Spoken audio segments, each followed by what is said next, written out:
Hello,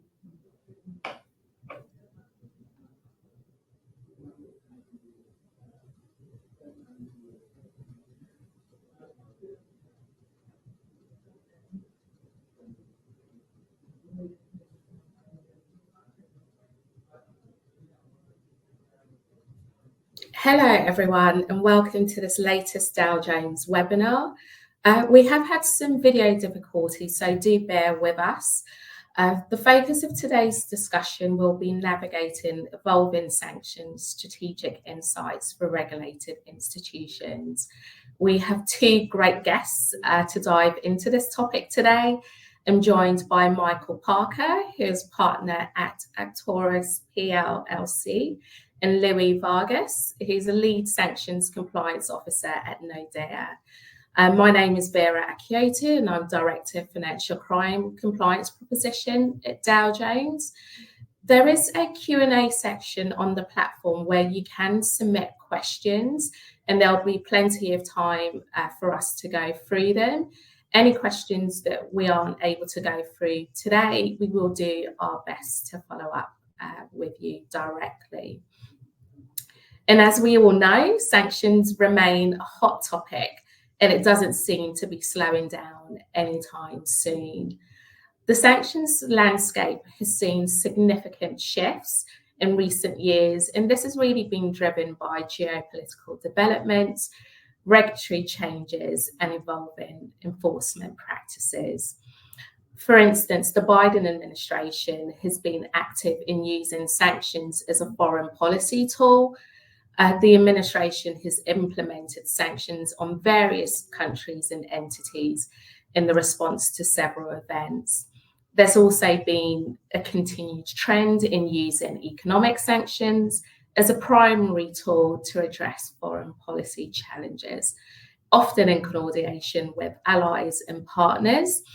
And in many of the conversations that I've had with some of our customers here at Dow Jones, some of the things that they've spoken about include the shift in sanctions environment, requiring them to be more agile, informed, proactive in their compliance efforts to effectively manage risk and also stay ahead of potential sanctions violations. And if I turn over to you, Michael, in the first instance, can you provide an overview of some of the most significant shifts that you've seen in regards to the sanctions landscape and their implications on regulated institutions? Absolutely. And thank you, Vera, for having me here this morning or this afternoon, whatever the case may be. Really, I think that we have to start with Russia. The Russia-related sanctions in so many cases has just been a sea change in the sanctions landscape. The breadth of sanctions, the fact that now under Executive Order 14114, there is the authorization of secondary sanctions against foreign non-U.S. financial institutions. And really, we're talking about a major country here. We're talking about a country that had been integrated into the Western banking system, into the U.S. banking system, that had been using dollars, been using dollarized actions. And so really, I would say in the last year in particular, in the last 6 months, we've just seen a ratcheting up to where, the U.S. had sanctioned the major financial institutions. It had sanctioned a lot of the major industries.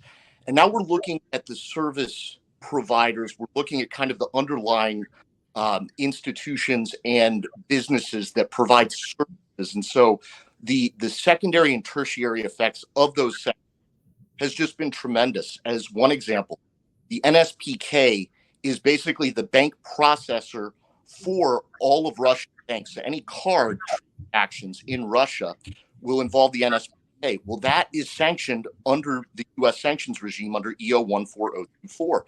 And so if you're a foreign financial institution, at this point, it's not good enough just to screen against lists. You have to understand what the secondary service providers may be providing to those underlying clients.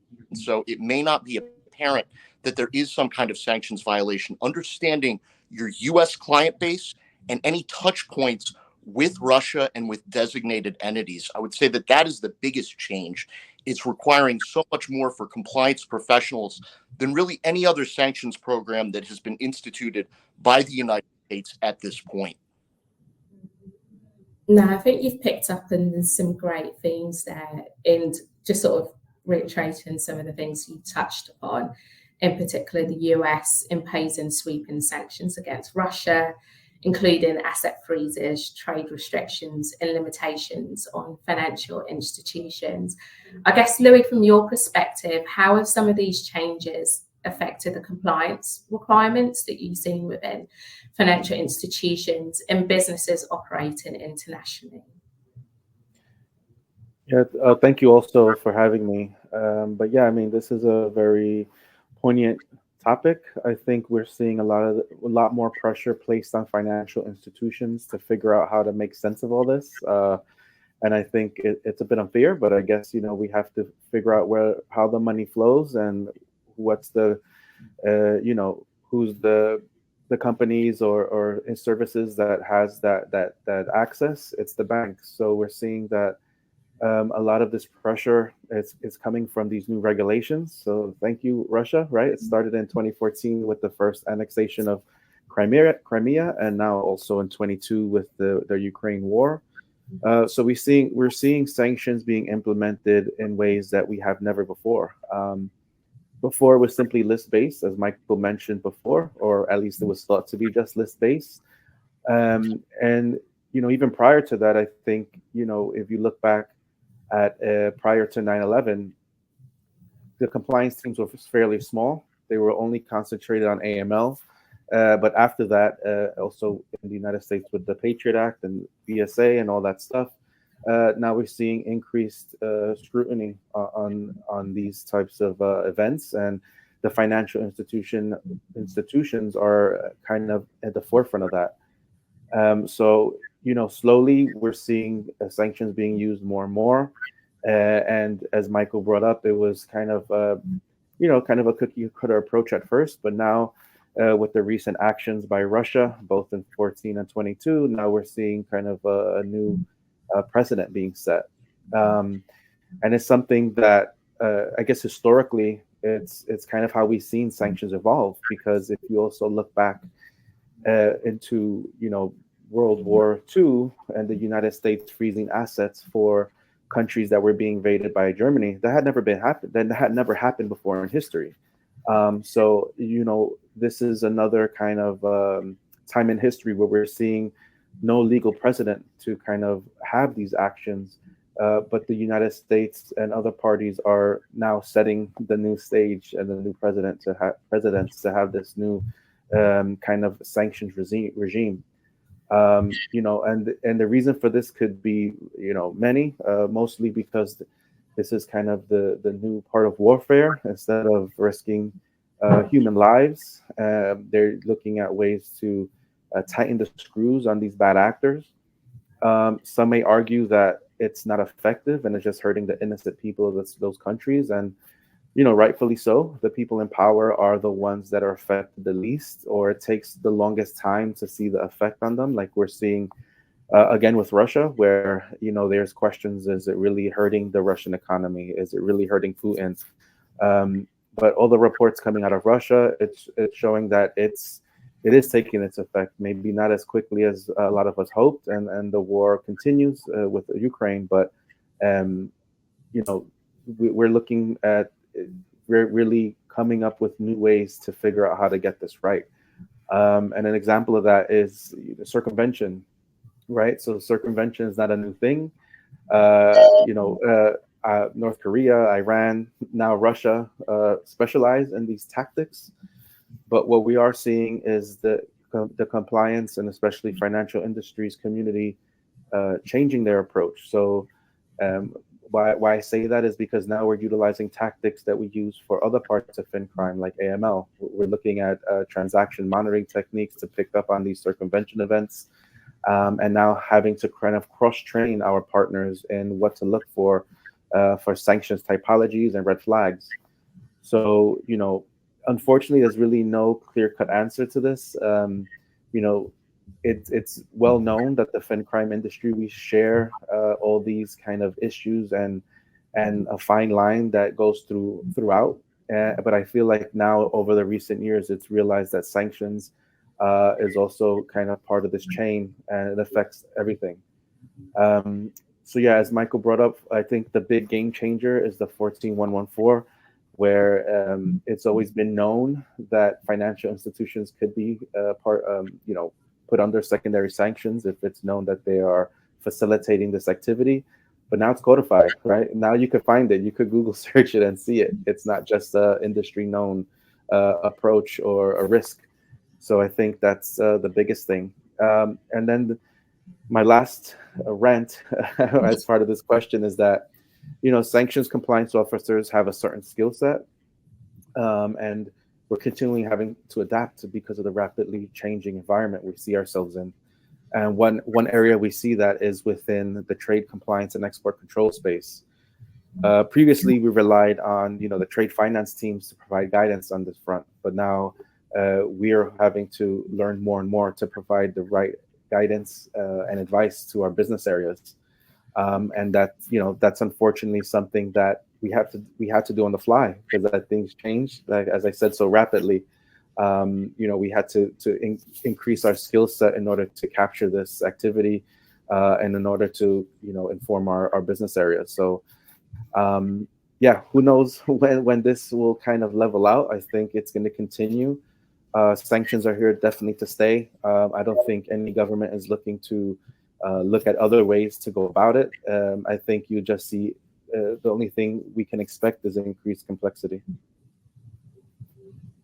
No, totally agree. And I think some of the other things that we've been hearing from some of our customers as well have been sector-specific sanctions. So with a focus on finance, energy, and technology, and seeing that to increasingly intensify. And then I guess, Michael, are there any recent updates that institutions need to be aware of regarding regulatory coverage and how they can ensure that they still remain compliant? Thank you, Vera. And I really want to seize on something that Louis said that kind of dovetails my reply here. The idea of sanctions evasion, sanctions avoidance. We are dealing with very sophisticated actors here. And so, this has been a priority, an enforcement priority, as well as a designation priority. If you look at several of the last major rollouts of designation actions, they have gone after non-Russia based institutions and entities that are providing basically carve-outs for designated Russian actors. And so, these things kind of spring up very quickly. OFAC, the U.S. Department of State, have been very quick to try to tamp down on this, to identify, to go after these methodologies and technologies. But really, seizing on what Louis said, there has to be an agility involved here. This makes the role of the compliance officer quite difficult and really changing in this environment.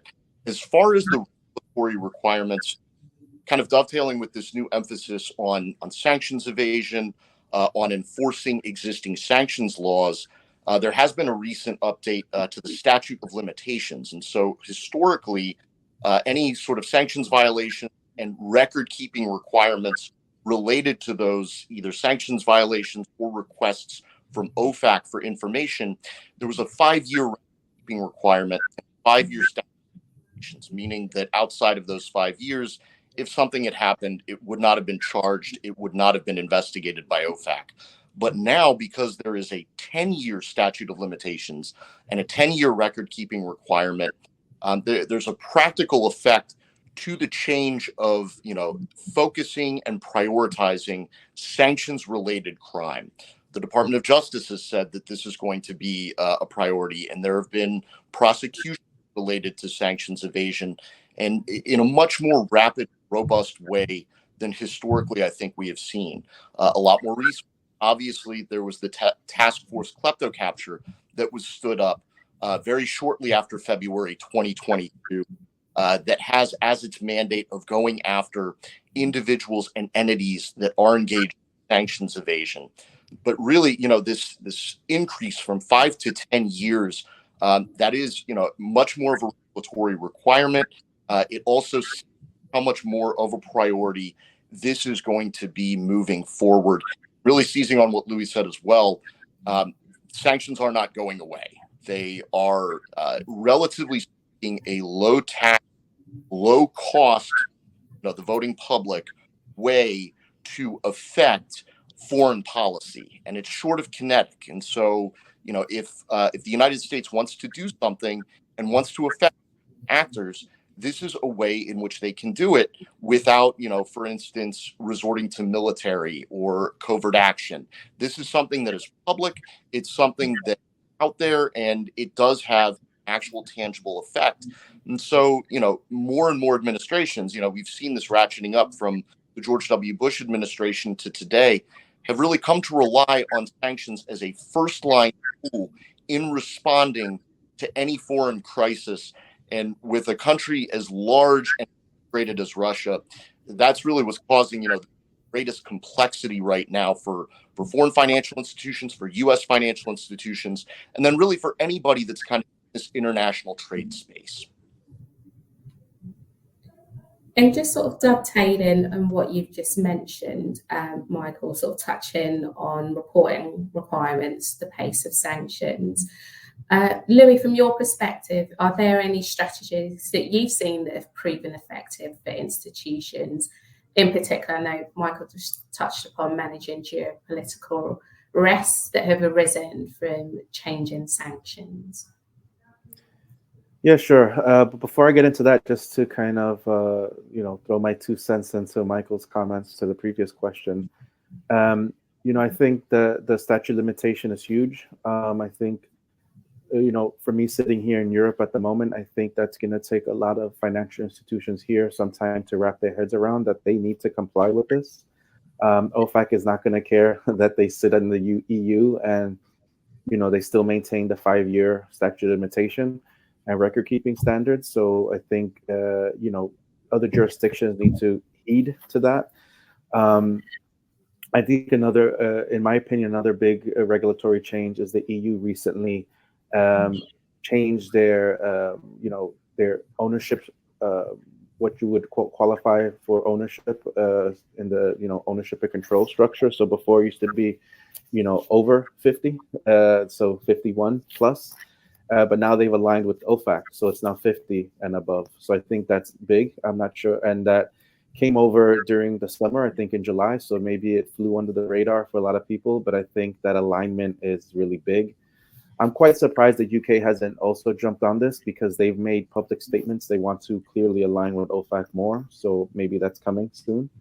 But yeah, I think I would call out those two things as well. And now jumping into the geopolitical question, I think it's becoming largely important that sanctions teams have this forward-looking ability. I think the problem is that not every financial institution has the budget to finance this type of activity. So a lot of banks, it's done with the staff they have that's also doing the sanctions work, right? Where other banks, they have armies just sitting there looking at adverse media, looking at geopolitical news, and then filtering it down to the teams they feel that need it. Other institutions have dedicated just research teams, and then but have been mostly looking at other financial crimes like AML, like fraud, and now have to be cross-trained and to know what to identify as sanctions risk. So I think that's gonna be the new future, as it were, right? Because I think there's now a reluctance to be reactive all the time. We need to be a bit more proactive. We can't do that all the time. So it has to be, with the right measure and risk-based approach. But all that to say is that, the times are changing. It's not, we know the bad actors are always out ahead of us, but we can't always say, well, we'll react to it when we see the risk. No, we have to be a bit out ahead of it. And that also, going back to the previous question about regulation, there's a fine line with this, but we also have to understand that regulation and law, that's the bare minimum standard. That's just setting the line, right? Obviously, we can't boil the ocean and do above and beyond that all the time, but we have to be cognizant that we have our compliance programs and sanctions programs have to try to achieve more than that. And that doesn't take, that's not a, flick the switch and it happens. That takes a lot of planning. And like I said, also a risk-based approach. So you won't always be doing the above and beyond every time or in certain sections. But as Michael brought up before, OFAC is not going to care if you say I didn't pick up on something, because if they were able to find that, that's now public enough knowledge that you as a financial institution should have picked up on it. So gone are the days of the little slap on the wrist and having ignorance is bliss. No, if somebody else is able to identify it, whether it's OFAC or another competent authority, those freebies are gone. They're gonna say, well, if you should have known. And I think that goes to why some of these regimes and competent authorities have such high level requirements, right? Because they don't want to be super prescriptive, because then what it becomes is a tick the box exercise. And you're just saying, well, you said to do that, and I did that. But they want it to be more forward thinking, and us to be a little bit outside the box. Of course, we can't be too far, because then the business will stop. So I get that, and we have to be pragmatic and work with the business areas to get this right. But I just trying to achieve the bare minimum, I think we're seeing that a lot of institutions are getting in trouble because of that, right? You can't just fully rely on that anymore. Yeah, no, definitely. And I think picking up on your point, right, OFAC has ramped up enforcement actions against institutions that fail to comply with sanctions regulations. So seeing hefty fines, penalties for violations, prompting a greater emphasis on internal compliance programs and monitoring systems, as you mentioned. And then sort of turning to you, Michael, are there any sort of specific examples or case studies that illustrate successful navigation of the complexities around sanctions? Mm-hmm. Well, I want to jump into a couple of, I guess, case studies and examples here that sort of illustrate everything that we're kind of talking about, as far as the complexity, as well as the successful navigation of the evolving sanctions landscape. And so this really kind of, I think, demonstrates how complex this space can be, particularly for financial institutions, and looking at the different ways in which actors will either try to get around the sanctions requirements, but also using kind of the legal carve out to set in place potential evasion schemes. And so it was reported in the news media that there was a non-US bank that was kind of sitting in the middle of a potential transaction that involved the divestment of certain shares. And divestment, of course, as long as they're not sort of like a blocked interest property. So as long as the U.S. person, if I own blocked shares of a Russian bank that has designated, I can't divest myself of those shares, for instance, without a license from OFAC. I think all of us know. But if I were to own shares in a non-sanctioned, unblocked company in Russia as a U.S. person, there is official guidance out there that, operating under certain rules, I will be able to divest myself of those shares to an unblocked. And so this is a large carve out in, what would otherwise be a blanket prohibition on either transactions involving Russia in most cases or new investment in Russia. And so divestment is carved out from that for all U.S. persons. And so, transaction in question, and again, I'm just saying what I've read in the media, effectively OFAC alleged, the U.S. government alleged, that on the other side of this divestment transaction was a sanctioned person, was a blocked person. And so, transactions like that, the bank sitting in the middle that, that was being asked to facilitate it, that somehow was involved. If you are a financial institution and you're looking at a transaction, and really to what Louis said, you've checked all of those boxes. You've looked at all of the different parties to a transaction. None of them have come up as blocked or sanctioned. It is, effectively a transaction that is carved out under U.S. law as being allowable for U.S. persons. It's divestment. There is guidance on OFAC's website saying divestment is allowed for U.S. persons. You've looked at all of this, and yet very sophisticated actors have worked to apparently pull the wool over the eyes of the financial institution. The financial institution could be in a position where it is either the unwitting victim or, under a different theory, willfully blind to what is happening. And so that really, those are the kinds of issues and scenarios that really kind of keep me up at night personally, and I'm sure are what everyone here is sort of thinking about, what it is that's going to be most important to sort of understand and avoid. And really, the idea now that secondary sanctions are authorized, even if you are a foreign financial institution that has minimal work with US persons, the idea that facilitating significant transactions for designated companies in the Russia space or that involve Russia's military, this could be, not just OFAC coming after you or the Department of Justice with a fine or with a regulatory sort of reaction, but also a designation action, cutting off access to U.S. correspondent banking. These are all on the table now in the Russia context, whereas before 2023, they really weren't. It was very much, blocking companies. It was the 50% rule. It was list-based. And so foreign financial institutions just really, and U.S. of course, but foreign financial institutions in particular, need to be very keyed in to what is happening and all of the different ways that they now have this risk exposure. And so where this is, illustrating a successful navigation, I am pleased to say that, no bank was sort of fined in this transaction that I was mentioning to my awareness. And so, this was a good example, I think, of, the private sector and the public sector kind of working together, of identifying a potential transaction that may have looked okay on its face, but then was subsequently unwound. And so, obviously, it's going to take this kind of partnership, this whole of effort between different actors in order to navigate this space. Compliance professionals, financial institutions, as the case may be, government involvement, which I know we're probably gonna touch on in a bit.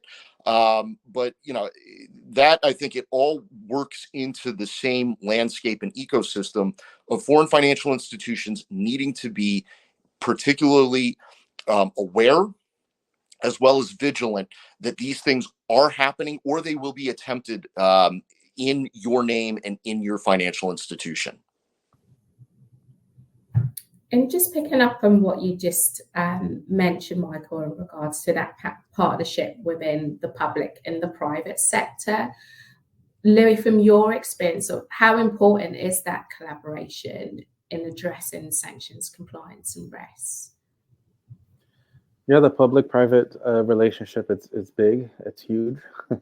But I think the problem is, at least from my experience, the problem is, there's a lot of distrust between the two in a way, right? Because, one, you don't want to become, well, the regulator can't be your friend. Let's understand that, right? They have a job to do. They have an oversight job.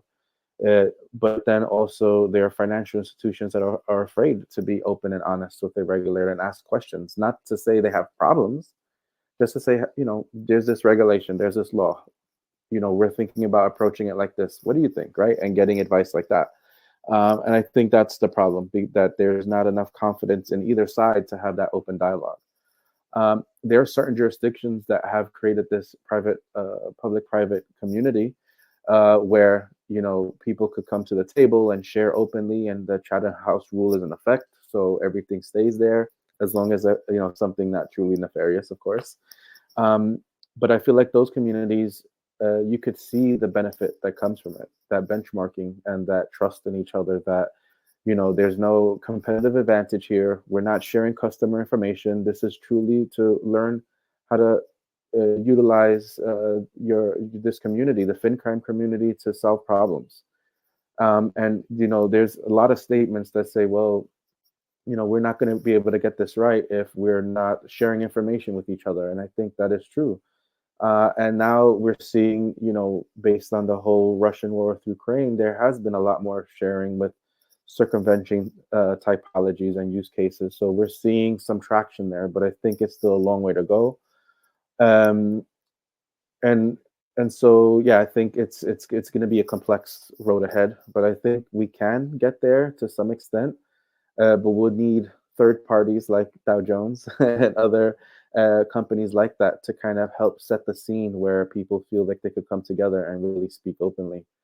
And the last point I want to make, piggybacking on what Michael was talking about, circumvention, especially in the security space, I think it's you're seeing how we have to utilize technology more and more because um, like was said a lot of times today is that we can't solely just rely on what's being listed. We have to understand who's behind these companies, who these individuals are doing business with, because a lot of the times these sanctioned securities, they could also be part of other parts of securities that you won't find as clear as it being on the list, or a sanctioned individual being part of something that it's again not clearly stated.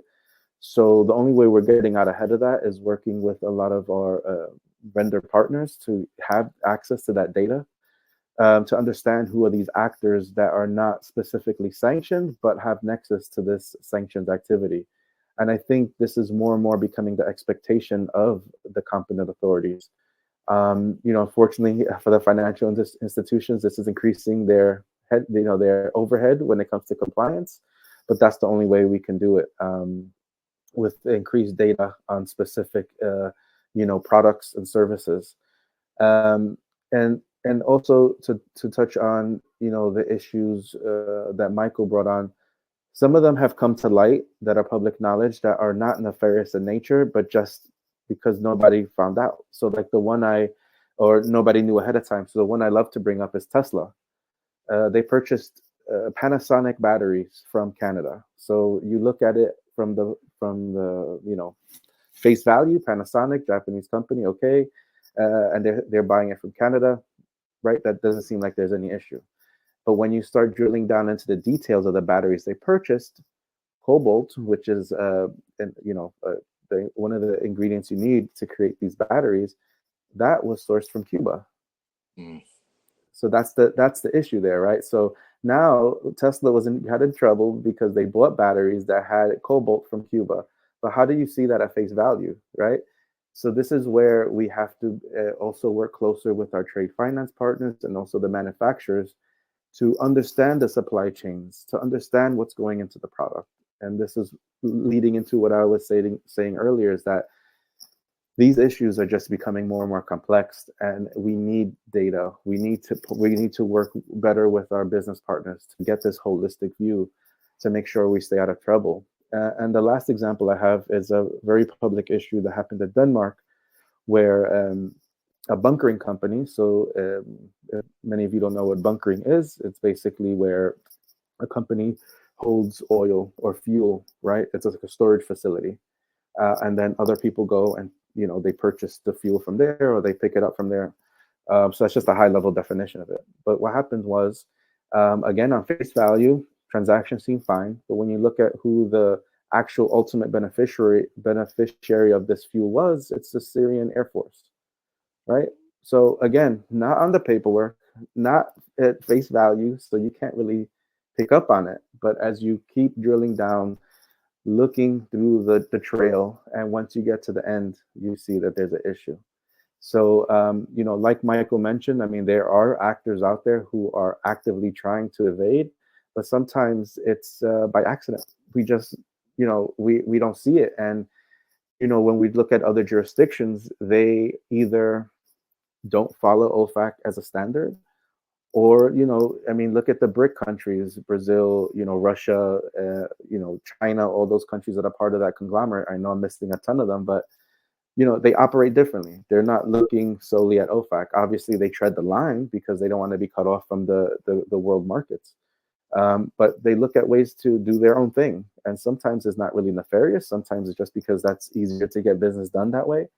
But I think we also need to keep in mind that, sometimes these things just happen by accident. But that goes to show you that we need to always do our due diligence, get down to the ultimate beneficiaries, get down to the, you know, sometimes it's a long trail, but we need to understand who's really part of the transaction, the supply chains, where things are being sourced, and that's the only way we could really get out ahead of it. And more and more we're seeing a reliance on technology, as I mentioned before. So that's only going to increase. Farah, if I may, I could not agree with Louis more. I think that there's such important points to emphasize. And I mean, the cobalt from Cuba. I mean, really, how can one sort of address that without technology, without much data as possible to smartly being sift through that? I mean, I would bring up, a corollary point as well. It's not just sort of the actors, it's not just the countries that are being designated, it's also the platforms that a lot of these things. So we talked about securities. Well, when the entire Moscow stock exchange is sanctioned under U.S. law, when you have basically, the logistics infrastructure of Russia and a lot of other places as well, but most notably Russia, where specific vessels, where specific companies that are moving, potentially goods that are not subject to sanctions, when really all of the architecture that's involved with commerce, when certain services are illegal to provide for by U.S. persons for persons located in Russia, this just becomes so much more complex. We haven't really touched on Executive Order 14071, but really any financial institution that is operating overseas in non-U.S. territory and also has a U.S. presence will also want to note EO 14071, that there are specific transactions and services that U.S. persons geographically cannot provide to people located in Russia, regardless of who they are. And so this is, putting aside sectoral sanctions, putting aside country-based sanctions and the list-based sanctions, this means that a service provided to a Russian national outside of Russia could be perfectly legal for a U.S. person. But if that person is located in Russia, it becomes illegal. So trust and corporate formation, a lot of IT-related services, the list kind of goes on. But really, financial institutions are also going to want to look at this. And so it's not just the transaction or the good in question. It's also where people are located and certain services being illegal by U.S. persons to provide for persons located in Russia. No, I couldn't agree more with some of the sentiments you've both shared. And I think it's a topic that we could keep talking about for hours and hours. So I'm actually going to go into some of the questions that have been submitted by some of our audience. So the first one, I'll throw it out to you both. So feel free to chip in. So hello, are Mercedes-Benz, Daimler or cell-centric sanctioned entities as they are controlled by Chinese investors? Louis, I'm happy to take a first stab at it unless you want it. Really, this is going to come down to the specifics, the particulars. Who are I'm not going to address, I guess, whether or not writ large that applies. But more, for any of these questions, it's going to be, an issue of identifying who is the underlying beneficial owner. And really, Louis kind of got into that. If you have an entity that owns a company, then you are going to want to verify who the actual underlying beneficial owners are. Not nominee owners, not other, not held in trust, not the offshore corporate structure, but who actually is the person behind the scenes that, that owns this, that beneficially owns this. And, if that person is sanctioned, then yes, by nature, if they own 50% or greater, then it's called the 50% rule under U.S. law, where whatever it is that they own winds up being blocked, even if their name is not on the specially designated nationals list. So again, really seizing on this theme, it's knowing who it is that owns this, and understanding whether or not they themselves are under sanctions. Yeah, I couldn't agree more. It's really, fully understanding who your client is, or who your client is interacting with, to really have that full scope of if there's a, potential issue or not. People keep talking about China now as maybe the next Russia, right? Because the threat of China invading Taiwan. That's a big issue that also keeps me up at night. How do we figure that out?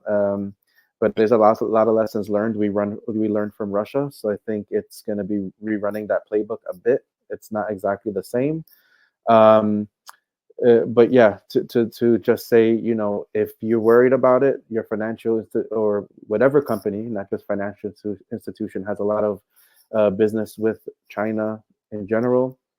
Start doing your due diligence now. You don't have to wait till sanction happens. And this goes back to the comment we were talking, question before. We talked about geopolitical topics and being a bit more proactive. This plays into that, right? If you think that they could be sanctions enforced on China for some reason based on, rumblings and grumblings that we've heard throughout the industry, if you can, start doing your due diligence now. Try to get out ahead of it, even if you don't know exactly what the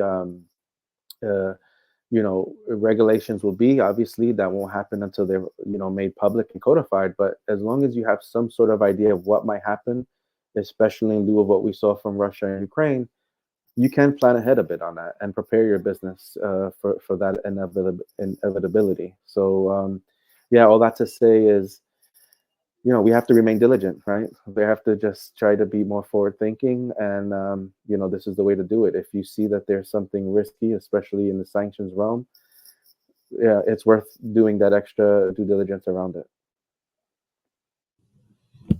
And I'm going to throw this question out to you both, give you both 30 seconds to answer, not to put you under pressure. But is there anything you would recommend in regards to training other functions on best practices so that sanctions risk awareness is more widely spread? I'll take the first stab at this if you don't mind, Michael.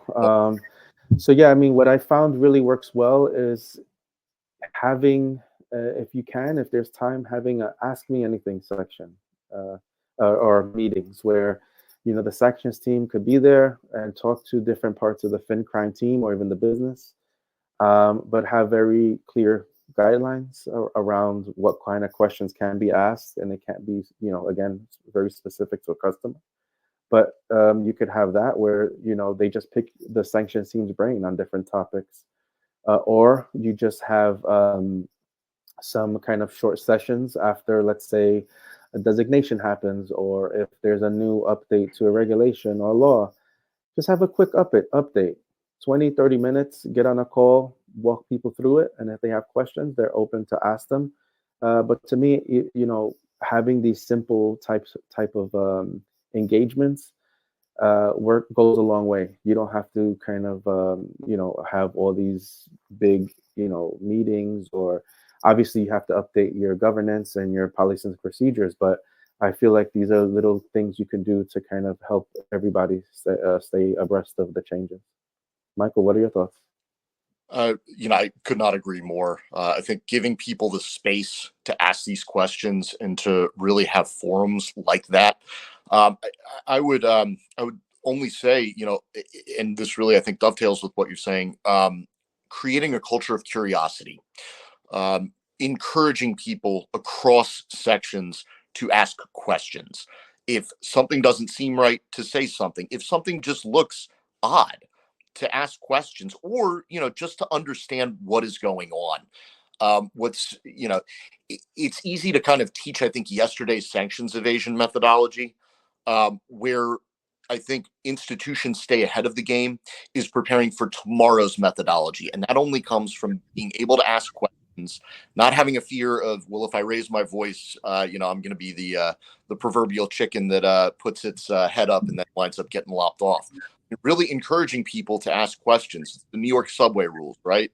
If you'll forgive me for being from the East Coast. If you see something, ask questions. A culture of curiosity. No, that's brilliant. Once again, thank you both for joining today. Some really valuable insights have been shared. Apologies, we didn't manage to get through all the questions, but we will follow up directly. And thank you all for joining us today, and look forward to seeing you at our next webinar. Take care. Bye-bye. Thank you.